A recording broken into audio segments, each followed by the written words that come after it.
I fixed my lower back pain even though I've got spondylolisthesis. After working with several physical therapists, I learned that rest is not best. It's actually more like motion is lotion. But I've found that most physical therapy practitioners do not know how to combine strength and stretching to fix lower back pain permanently. This is what worked for me. We are the fitness app that teaches people how to move instead of just exercise, because we believe that health is about performance and not just body image. Hi, my name is Ive Burmeister. I'm a co-founder of Unity Gym. I've been a coach since 1998, and I've helped thousands of people from around the world fix their lower back pain. I'm going to show you how to do that in this video, but if you want, you can grab this free guide here, the Lower Back Pain Blueprint. At 44 years old at the time of recording this video, and having trained consistently since childhood, I've seen and experienced it all, including a serious lower back injury after falling badly when I was serving in the military as an infantry soldier, an injury that warranted surgery. Although I have spondylolisthesis in L4 and L5 and a PARS defect, I live a pain-free life and can train the way I like to, which is pretty cool because I used to suffer a lot of back pain. All right, the main thing that I did to fix my lower back pain was really heavy deadlifts. What?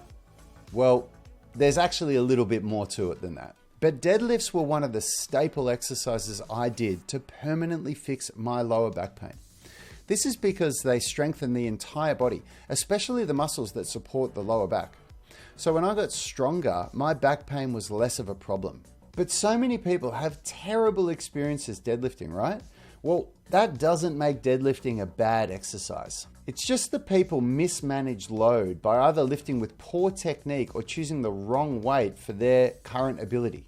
If you have any questions about this, please write them in the comments below. I answer all questions on my channel. And if you like this video, hit the like button and subscribe to my channel so you can see more cool content like this. What worked for me and thousands of my clients who suffered back pain was to deadlift once a week using progressive overload, meaning you gradually increase the weight over time and use periodization every 4 weeks to change to a slightly more challenging deadlift variation, like wide grip deadlifts, snatch grip deadlifts, deficit conventional deadlifts, and wide grip deficit deadlifts, just to name a few. So progressive overload means that you start with a very light weight and then you gradually increase the weight as your body adapts to it. Now you could start with even just a stick, like a dowel rod, so it's virtually no weight and you're really just learning the movement pattern.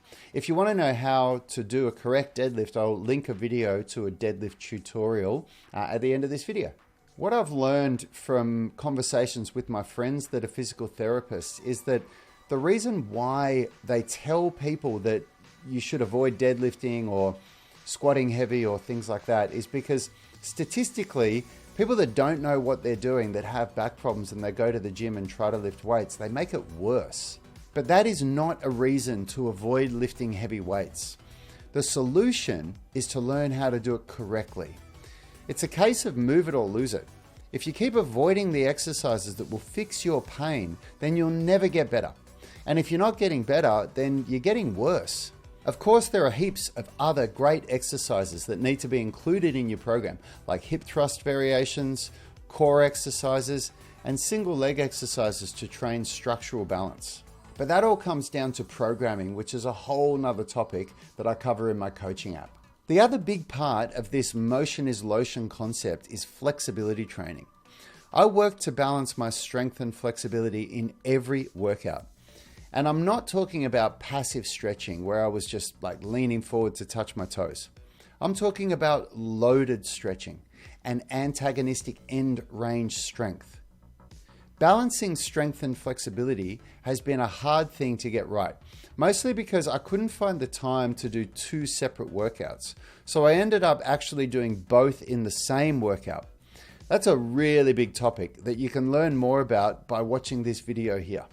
So when I followed the advice to rest when I was suffering with really bad back pain, it just never fixed it. I mean, sure, the inflammation can reduce like from an acute flare-up. Like if you sit down and you let it recover, of course the inflammation goes down and maybe the really bad pain subsides. But the next time I tried to do any of the really cool things that I love to do, like martial arts or calisthenics or anything like that, bam, I'd have another flare-up and the pain would come back.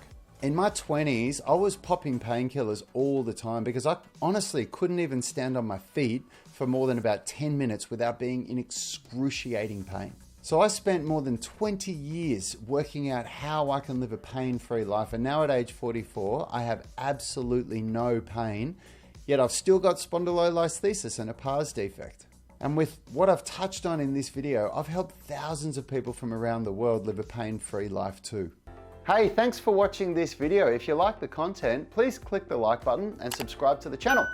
And if you've come this far, consider checking out my Unity Gym coaching app. It revolutionizes strength and flexibility training. It costs less than $2 a day, and it's going to give you everything that you need, including all your programs with periodized 4-week phases, gym workout options, home workout options, skills masterclasses. There's more content than you could poke a stick at, and it's less than $2 a day.